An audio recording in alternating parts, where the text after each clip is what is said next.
In Nigeria, there is this notion that they give to us that the younger generation must always respect the elder ones.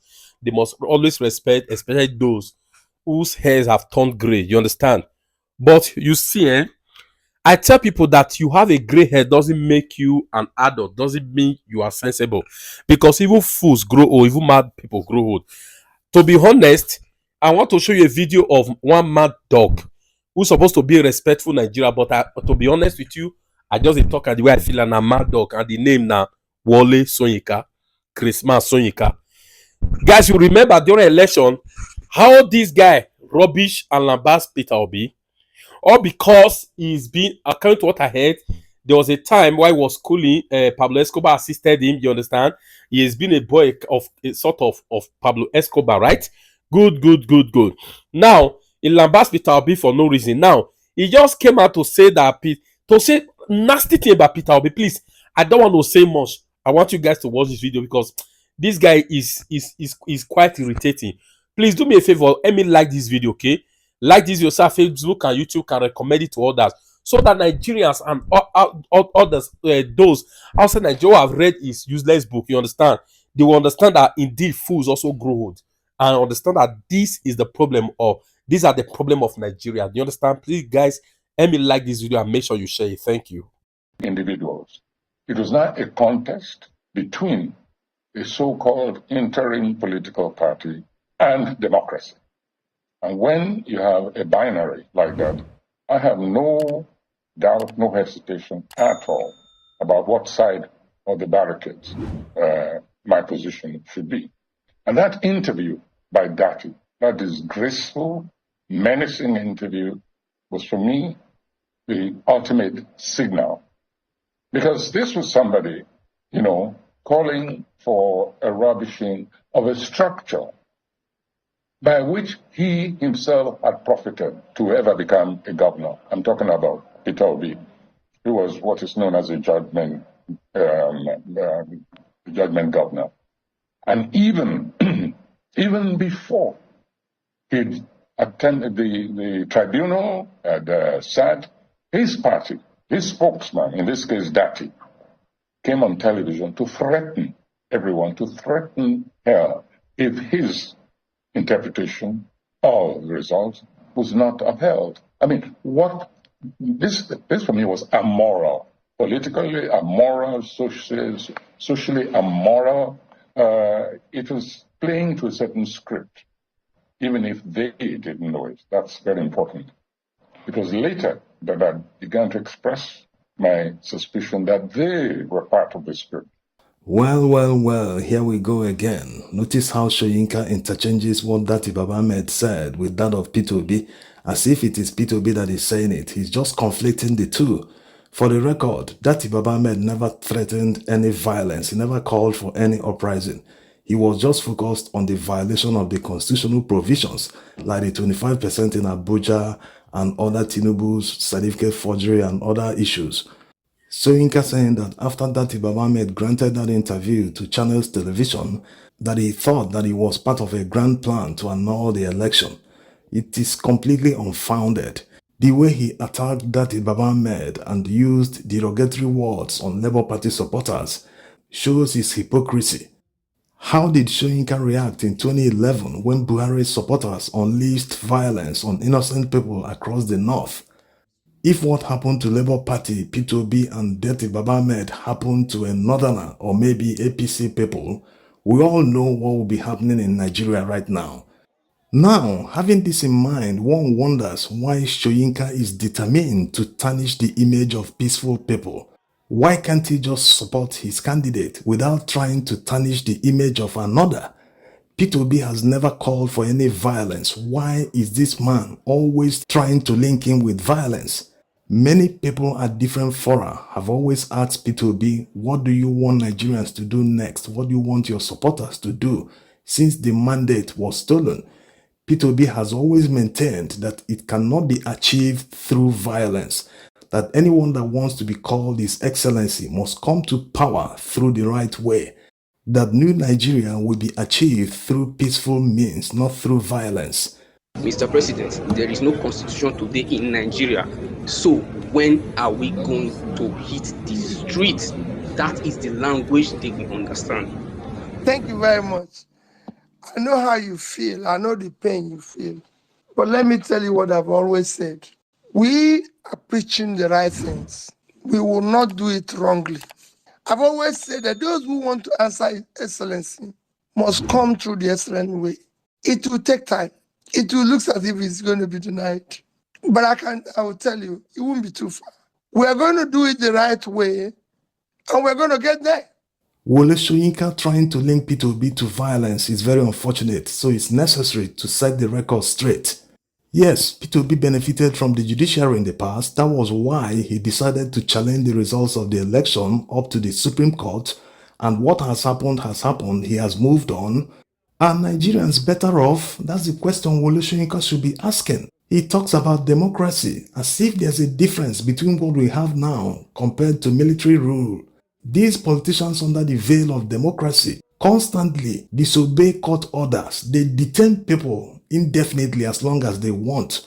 Even if you have numerous court orders ordering them to release someone, they refuse to obey the court orders and detain them indefinitely. This is what you find in a military regime. So, is there any difference?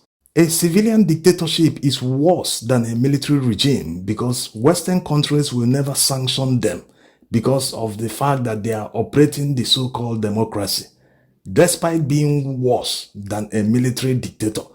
Some things these guys do, a military dictator will shiver at what they do. In fact, he will not have the mind to implement and do the kind of things these people do.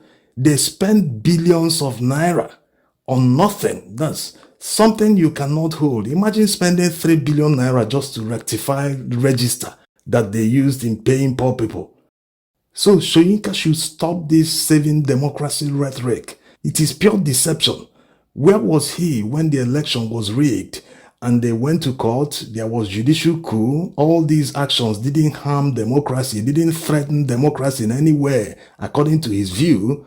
But when someone points out that people should do the right thing, that the constitutional provisions should be respected, it is that one that threatens democracy.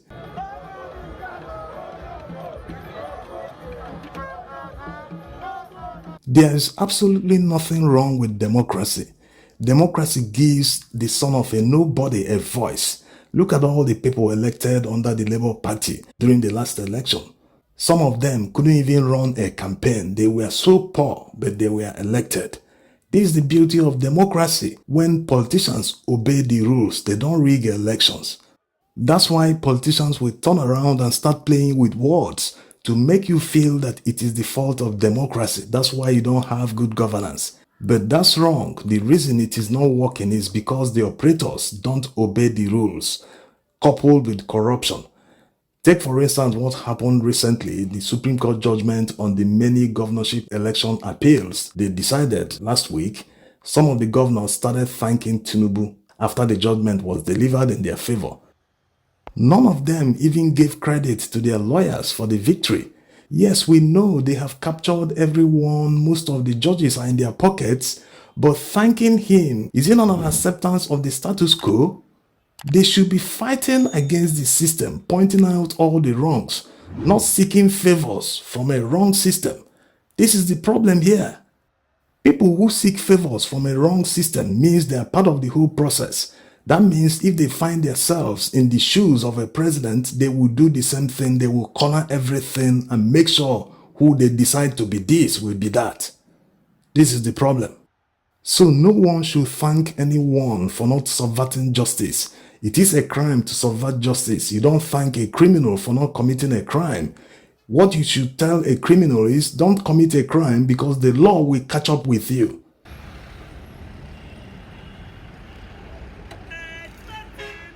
Coming back to what Soyinka said about the plan to annul the election like the military did in 1993 against Abiola, there's no proof whatsoever of this allegation. What was evident at the time was the fact that Buhari didn't back Tinubu in the initial stage. That was why he had to break the law. He showed his ballot to prove to the world that he actually voted for APC. That's enough to show you the animosity between them at the time. Apart from this, there's no other proof that the military or whoever wanted to annul the elections. Linking Dati Baba Ahmed to that by Soyinka is very unfortunate. They keep trying to make it as if it's between the North and the South. Yes, politicians always like to take advantage in order to win. But patriotic Nigerians must understand that the fact that your brother is the president doesn't mean that your village will have motorable roads, that your street will be tarred. It doesn't mean that insecurity will stop in your state or in your region. Look at Buhari. For a whole 8 years, he couldn't solve insecurity in the northwest region of Nigeria. Zamfara State, Katsina State, where he comes from, they are all under siege, but he couldn't solve them. So what is the essence of having your brother in power when he can't even solve a serious problem that you're suffering from in your own state? Not like it is in Enugu or in Lagos, it's happening in the south. It is happening with you where you live. He couldn't solve the problem. So what does it mean? It means that politicians don't care about your problems. They only care about themselves. They're always protected by police, secret police, army. They have a retinue of security men always guarding them. So they don't care if you're shouting about insecurity. It's not the business of politicians. Yes, look at Nigeria's history. The North has produced more heads of state than any other region in Nigeria. So why is the North not competing with Dubai today? That should tell you that politicians don't care about the common man. They're only there for themselves, to steal money and do whatever they like, to be in control. That's their ultimate motivation, not to solve problems. Isn't it time we came together and chose someone that will solve the problem? Someone that has been doing it all his life, not pretending to do it. Because obviously Buhari pretended. That was why people didn't know the true Buhari. But he came and people saw that, hey, he couldn't solve the problem. He wasted the 8 years and left without solving the most important problem, insecurity. Being a military general, he should have solved that problem, but he didn't care. Yes, he bought many military hardware, but the problem still persists till today. So the question should never be where the person comes from. It should be, is the person competent? Can he solve problems? The problems of Nigeria is mounting every minute, every second. Who is going to deliver Nigeria? Thanks for watching.